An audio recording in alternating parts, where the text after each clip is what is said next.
नमस्कार। मैं अरुण के शर्मा, एनालिस्ट वन थॉट, एक बार फिर से आपके सामने उपस्थित हूँ। आज जो हमने विषय लिया है वो विषय लिया है जो एमएनसी के बच्चे हैं और जिनका प्रोविडेंट फंड कटता है, और जो पीएफ है वो जब वो कंपनी चेंज करते हैं तो वही नंबर रहता है। उसके विषय में बहुत सारी चीज़ें जो हैं, उसमें पैसा निकालना है तो कुछ प्रोसेस बदले गए हैं, उसके विषय में आपको इन्फॉर्मेशन देना चाहता हूँ। अब पहले जब आप पैसा निकालना चाहते थे तो एक कैंसल्ड चेक लगाना पड़ता था, या पासबुक की जो फर्स्ट पेज है उसकी कॉपी लगानी पड़ती थी, जिसके अंदर सारी डिटेल दी हुई होती थी। आपकी आईडी नंबर होता था, आईएफएससी नंबर होता था। तो जो विड्रॉल का पूरा प्रोसेस है अब थोड़ा चेंज किया गया है। अब पैसे निकालने के लिए आसानी हो गई है। कर्मचारियों को पैसा निकालते समय वेरीफाई करवाने की ज़रूरत नहीं है, ना ही कैंसिल चेक या पासबुक की इमेज अपलोड करने की ज़रूरत पड़ेगी। ऐसे में अगर आप इन दिनों पीएफ के पैसे निकाल रहे हैं या प्लान बना रहे हैं तो हम आपको इसका प्रोसेस बताने का प्रयास करेंगे। ये आसान स्टेप्स के जरिए निकल सकता है provident fund.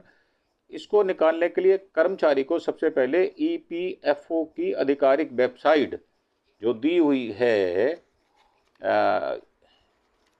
Unified portal dash member, ये आपको गूगल पर मिल जाएगी। और जैसे ही जब आप इसकी वेबसाइट खोलते हैं, खुलते ही राइट साइड पर यूएएन और पासवर्ड का कैप्चा डालना होगा आपको, जिससे कि ये हो सके कि जो व्यक्ति अपने अकाउंट को खोल रहा है वो वही व्यक्ति है या कोई और व्यक्ति है।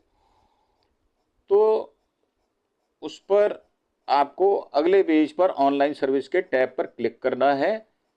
ड्रॉप डाउन सूची से नीचे फॉर्म 3119 और 10C का चयन करना होगा। यहाँ पर आपको अपना बैंक खाता का अकाउंट नंबर भी वेरीफाई करके सबमिट करना होगा। और अगले पेज पर फॉर्म नंबर 31 आएगा, उसका चयन करें। इसके बाद अगले पेज पर कितना पैसा निकालना है, क्यों निकालना है, और अपना एड्रेस, जिस स्थान पर आप रहते हैं जो वहाँ पर रजिस्टर्ड है, उसकी डिटेल भरनी होगी। इसके बाद इन डिटेल को सत्यापित करके वेरीफाइड करके गेट आधार कार्ड ओटीपी पर क्लिक करते ही आपका क्लेम सबमिट हो जाएगा। मतलब आपको अपने आधार कार्ड का नंबर भी वेरीफाई करवाना होगा। अब जून से यूपीआई और एटीएम से निकाल सकेंगे पैसे पीएफ का आप।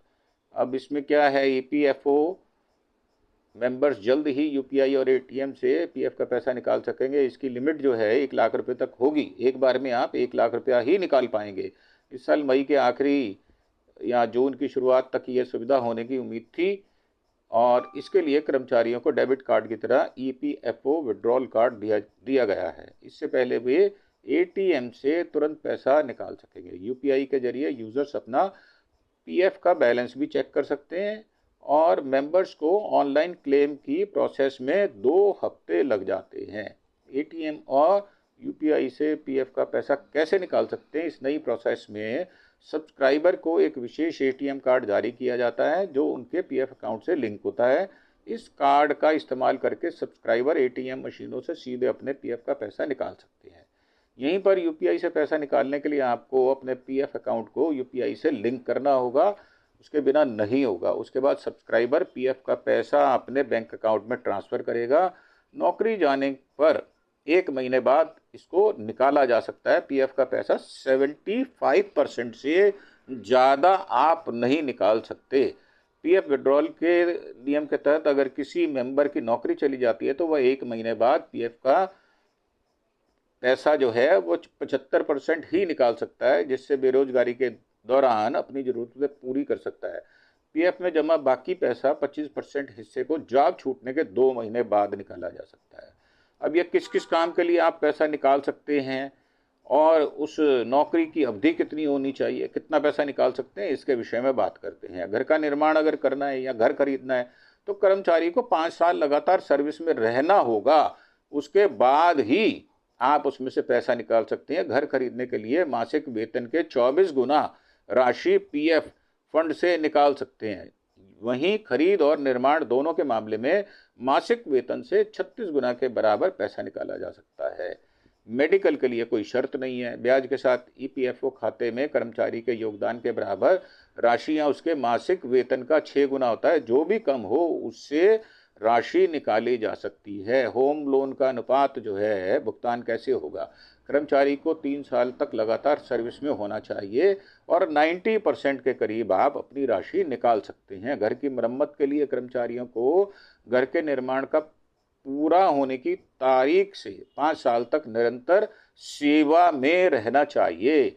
मासिक वेतन से 12 गुना के बराबर राशि निकाली जा सकती है। और शादी अगर हो तो एक कर्मचारी को 7 साल तक लगातार सर्विस में रहना होगा। आज ब्याज के साथ कर्मचारी के योगदान का 50% तक निकाला जा सकता है। पीएफ निकासी इनकम टैक्स के नियम जो हैं वो कर्मचारी को यदि किसी कंपनी में सेवाएं देते 5 साल पूरे हो चुके हैं तो वो पीएफ का पैसा निकाल सकता है। इनकम टैक्स की कोई लायबिलिटी नहीं होनी चाहिए। 5 साल की अवधि या इससे एक से ज़्यादा कंपनियों को मिलाकर भी हो सकती है और एक कंपनी की भी हो सकती है। भिन्न भिन्न जो लोग बच्चे एमएनसी के बदलते रहते हैं तो उनका प्रोविडेंट फंड का अकाउंट सेम नंबर आगे चला जाता है। सर्विस कम से कम 5 वर्ष की होनी चाहिए। अगर कर्मचारी नौकरी में 5 साल पूरे होने से पहले पीएफ खाते से 50,000 रुपये से ज़्यादा राशि निकालता है तो उसे 10% टीडीएस चुकाना पड़ेगा, जिससे आपको नुकसान होगा। अगर वही पैसा आपके पैन कार्ड नहीं है, आपके पास पैन कार्ड भी नहीं है, तो आपको 30% टीडीएस देना होगा। हालांकि कर्मचारी फार्म 15G 15H सबमिट कराता है तो कोई टीडीएस नहीं काटा जाता। ये हमने आपको कुछ इन्फॉर्मेशन दी जो आप अपने पीएफ का पैसा निकालना चाहते हैं उसके विषय में। अंत में एक पोलाइट सी रिक्वेस्ट, मेरा चैनल अरुण के शर्मा एनालिस्ट वन थॉट, इसको प्लीज़ आप सब्सक्राइब करें। इसको अगर मेरी बातों को आप पसंद करते हैं तो आप इसको शेयर और लाइक भी करें। धन्यवाद। जय हिंद, जय भारत।